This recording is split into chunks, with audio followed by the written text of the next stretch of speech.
உங்களை பற்றிய விமர்சனங்கள் வந்தே தீரும். அதை எதிர்பார்க்க. ஏன்னா நீங்க செய்யற செயல்பாடு ஒவ்வொன்றுமே மாற்றுத்திறனாளிகளுக்காக அவருடைய வாழ்வாதாரத்தை பெருக்குவதற்கான வாய்ப்பு. இன்னைக்கு ஒரு 20 பேர் கூட்டிட்டோம்னா 20 பேருக்கு பின்னாடி 2000 பேர் இருக்கிறாங்க. 2000 பேருக்கு நம்ம வேலை பார்க்கணும். 2000 பேருக்கும் நம்ம நிலையை வாங்க முடியுமா? இப்ப உங்களை மட்டும் கூட்டி வச்சிருக்கீங்க, அந்த குரூப் பேசுவாங்க பாத்தீங்களா, அவங்களை மட்டும் அவன் நானா முக்கியமானவன் கிடையாதா, நானா முக்கியமானவன் கிடையாது ஏன் அப்படின்னு சொல்லுவாங்க. புரியுங்களா? இது இருக்கதான் செய்யும். இப்ப நானே புஷ்பராஜ் இல்லைன்னா இந்த மேடைக்கு வர்றோம், நிறைய இடத்த சந்திக்கிறோம், போகிறோம், பார்க்குறோம்னா இதே மாதிரி உட்கார்ந்து நிறைய விஷயங்களை கேட்டு ஆளுநருக்கு நாமளே எல்லாரையும் பார்த்து எல்லாமே டொனேஷன் இருந்து சாப்பாடு, இன்னைக்கு சாப்பாடு அருமையான சாப்பாடை சுரேஷ் பண்ணி ரெடி பண்ணியிருக்கேன். இது மாதிரி பல சாப்பாடுகளை பண்ணி கொடுத்து நிறைய வேலைகள் பார்த்து இதே இந்த காந்தி விஷயத்துல 23 ப்ரோக்ராம் போட்டிருக்கோம். நம்மளோட அமைப்பு தொடங்கியிலிருந்து இதே காந்தி விஷயத்துல 23 ப்ரோக்ராம். இது 24வது ப்ரோக்ராம்.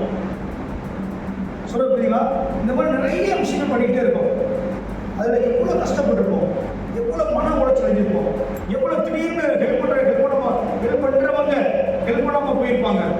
அப்ப அது காசு எப்படி செலவு பண்ணோம், எவ்வளவு காசை இழந்திருப்போம், எவ்வளவு மனசு வலிச்சிருப்போம், எவ்வளவு பேர் திட்டிருப்பாங்க, எவ்வளவு பேர் அமைப்புல வந்து திட்டிட்டு வெளியே போனோம், எவ்வளவு பேர் உண்டு. இது இயற்கை, ஹியூமன் நேச்சுரல். ஓகேங்களா? ஏன் திட்டுறாங்கன்னா இப்ப வந்து மேடையில வந்து முன்னாடி மாவட்ட நிர்வாகிகள் புதுசா வந்துட்டாங்க, இவன் பாட்டுறோம் பாத்தீங்களா, நான்லாம் வந்து 2011 இருந்து 2003 அதுக்கு முன்னாடி தான் இருக்கிறேன் அப்படின்னு புதுசாக என்ன சட்டத்துக்கு மனசுக்குள்ள. ஏன்னா இவங்கெல்லாம் யாருமே இல்லை, அப்பெல்லாம் நான் இருந்தேன், எனக்கு முக்கியத்துவம் கொடுக்குறாங்களா? இப்ப வந்தவங்க இன்னைக்கு வந்த சுரேஷ் பாண்டியனையும் ராவியா மேடத்தையும் நம்முடைய சுப்பிரமணிய அண்ணனையும் நம்முடைய உமாமேஸ்வரையும் நம்முடைய கணேசனையும் இவங்க முக்கியத்துவம் கொடுக்குறாங்க. நான் எப்ப இருக்கிறேன்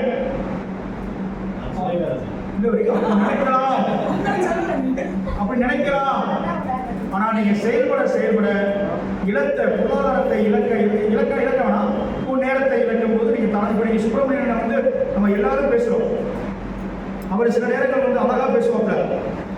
சுப்பிரமணியன் சிக்காரு அவர் ரொம்ப நல்லவர், தங்கமானவர். ஆனா சில நேரங்கள் என்ன பேசுவாரு, ஒரு ஓப்பனா சொல்றேன், தப்பா சொல்றாரு. ராவியா பேகம் வந்து ஒரு ஸ்பீச் கொடுக்குறாங்க, அவர்கிட்ட பேசுறாங்க, அவர் போனை எடுக்கல.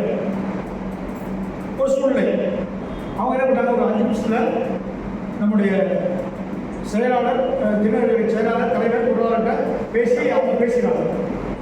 பேசுறவங்க இவர் நம்ம என்ன சொல்லியிருக்கோம், ஒருங்கிணைப்பாட்டை சொல்லிடணும் அப்படின்னு சொல்லியிருக்கோம். யார்கிட்ட நிர்வாகி இருக்கக்கூடாது. இது யாரு வடிவமைச்சது, நம்ம தான் வடிவமைச்சிருக்கோம், அது மறந்துக்கூடாது. உடனே அவர் என்ன பண்றாரு, நேரம் அவர்கிட்ட சொல்றாரு, இந்த மாதிரி ராவியா பேகம் பேசுறாங்க சொன்னாங்க அப்படின்னு அவர் அவருடைய கடமையை செய்யறாரு. உடனே அவர் என்ன பண்றாரு, நேரா வந்து ராவியா பேகம் தான் பேசுறாரு. மாவட்ட செயலாளர் ராவியா பேகம் மாவட்ட செயலாளர்கிட்ட பேசுறாரு. மாவட்ட செயலாளர் யாரு, மாவட்ட செயலாளர் அடிப்படையில் பேசுறாரு. வேறு என்ன மேடம் நீங்கள் எங்கிட்ட சொல்ல முடியாது, நீங்கள் என்ன சொல்லிட்டீங்க, அப்போ என்ன மேடம் அப்படி சொல்லக்கூடாது, நான் தான் சொல்லுவேன், நான் தான் வந்து ஒருங்கிணைப்பாளர், நான் தான் சொல்லுவேன் அப்படின்னு அவர் சொல்கிறார். இல்லை சார் நீங்கள் எடுக்காத அந்த குழுவில் பேசிட்டேன், அவங்கள்ட்ட பேசுகிறேன், ஒரு மிக்சிங் ஆகிடுச்சு. சில பேர் பேச்சு பழக்கம் தான் செய்யும், முடிஞ்சிருச்சு. நான் வந்து அதில் அவரை நான் பாராட்ட தான் செய்கிறேன். ஏன்னா கிளை வந்து எனக்கு தான் முக்கியம், நாங்கள் தான் அதை உருவாக்கணும் அப்படின்னு சொல்றாரு. ஆனா என்ன அவர் எடுக்காத பட்சத்தில் அடுத்த நபர் என்று சொல்ல வேண்டிய கட்டாயம் யாருக்கு இருக்கு, மாவட்ட செயலாளர். ஏன்னா வேலை நடந்தாகணும். அதுக்கு அவர் என்ன சொல்றாரு, வாசல் பேசுறாப்ல, ஒரு 1/2 மணி நேரம் பொறுத்துக்க சொல்லுங்க அப்படின்றாப்ல. ஏதாவது வேலையா இருக்கலாம், வண்டியில் போயிருக்கலாம், பாத்ரூம் போயிட்டு இருக்கலாம், குளிச்சுக்கிட்டு இருக்கலாம், ரெண்டா முக்கியமான பேசிக்கிட்டு இருக்கலாம், ஒரு 1/2 மணி நேரம் பொறுத்துக்க சொல்லுங்க. அதுவும் ஏற்கிறது அவ்வளோதானே. நான் எல்லாரும் பிஸியாக இருப்போமா? எனக்கு காலையில் ஒரு 8 மணிக்கு கூட நான் குளிச்சுட்டு இருக்கேன், நான் 8:30 தான் போயிடுச்சேன் இருக்கேன். ஸோ அது வருங்காலங்களில் ஒரு அரை மணி நேரம் விட்டுட்டு தொடர்ந்து அந்த ஒருங்கிணைப்பாளர்கிட்ட பேசணும், பேசி அவர்கள் சொல்லணும். ஓகேங்களா?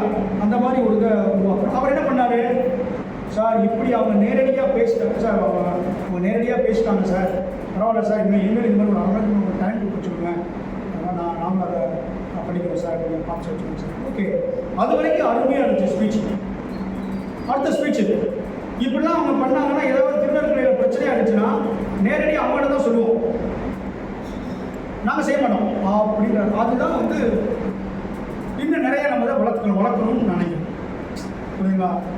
அப்படி நம்ம சொல்லக்கூடாது. இப்போ நீங்கள் இருக்கீங்க, எல்லாமே நான் தான் பண்ணணும், புஷ்பராஜ் அண்ணன் தான் பண்ணணும், இன்னும் என்கிட்ட பேசுங்க, நான் உங்கள்கிட்ட சொல்கிறேன், நான் தான் உங்களுக்கு தெரியணும். இப்போ நாகபாஸ்கர் மாவட்ட தலைவர் வச்சுருந்தோம், அவர் வந்து எல்லாமே அனைத்துமே நம்ம என்கிட்ட கேட்டு, ஏங்கட்டன்றது என்னது, மாநில பொதுச்செயலாளர்கிட்ட கேட்டு கேட்டு கேட்டு கேட்டு தான் அவர் உங்கள்கிட்ட தகவல் சொல்லுவார்.